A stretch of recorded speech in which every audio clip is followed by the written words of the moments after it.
प्रिय छात्रों, कक्षा 10वीं एनसीईआरटी गणित विषय के अध्याय 3 दो चर वाले रैखिक समीकरण युग्म प्रश्नावली 3.1 के संबंध में हम इसकी भूमिका पर विचार करते हैं।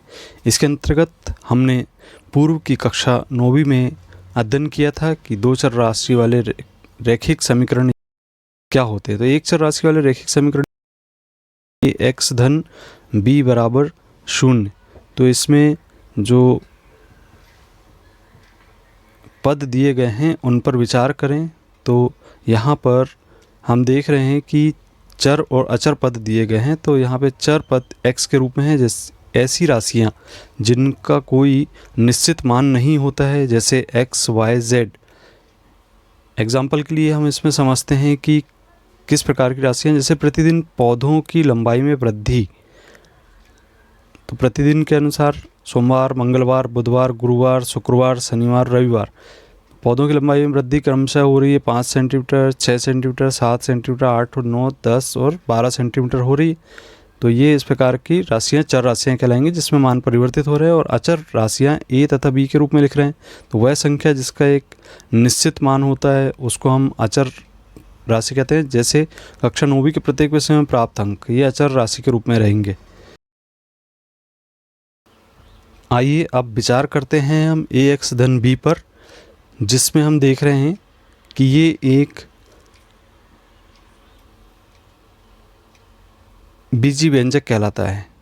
तो इस बीजी व्यंजक पर अगर विचार करें तो इसके उदाहरण हो सकते हैं 2x धन 3, 3x ऋण 5। यहाँ पे 2 और 3 को हम अचर पद के रूप में कह रहे हैं और x को हम चर के रूप में कह रहे हैं। इसी प्रकार 3 और 5 को भी अचर पद और x को हम चर पद के रूप में कहेंगे।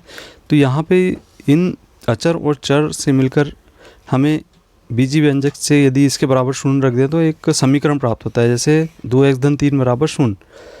तो इसे हम इस प्रकार से परिभाषित कर सकते हैं समीकरण को। प्रतीकों की सहायता से व्यक्त किया गया एक गणितीय कथन जो दो वस्तुओं को समान अथवा तुल्य बताता है। इसमें समता चिन्ह का प्रयोग किया जाता है।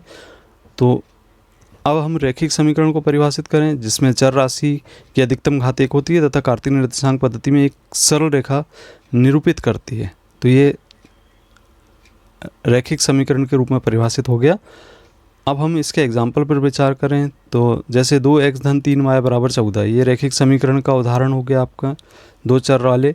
और इसी प्रकार से 4x धन 5y बराबर 13, ये भी दो चर वाले रैखिक समीकरण का एग्जाम्पल। इसमें चर राशियाँ x तथा y के रूप में हैं दोनों चर, और अचर 2, 3, 4, 5, 14, 13 ये अचर पद के रूप में हैं।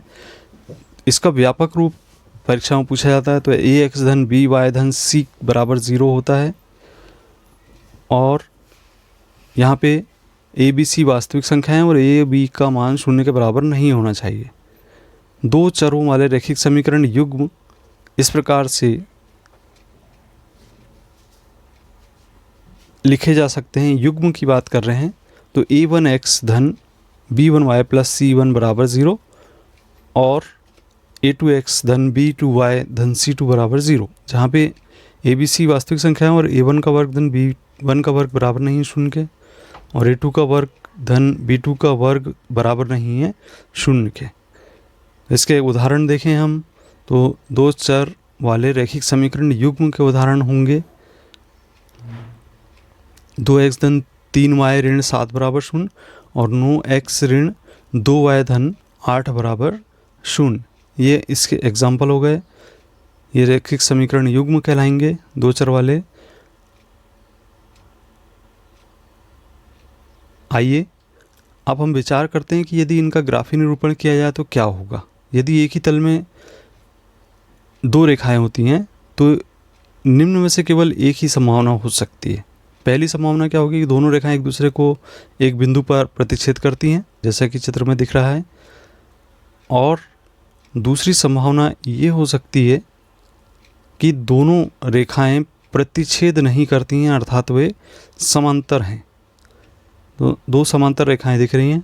यदि इनका ग्राफी निरूपण किया जाता तो समांतर रेखाएं प्राप्त हों। तीसरी ये स्थिति हो सकती है कि दोनों रेखाएं समपाती हों, अर्थात एक दूसरे को ओवरलैप करती हैं। इस प्रकार से ये भूमिका थी।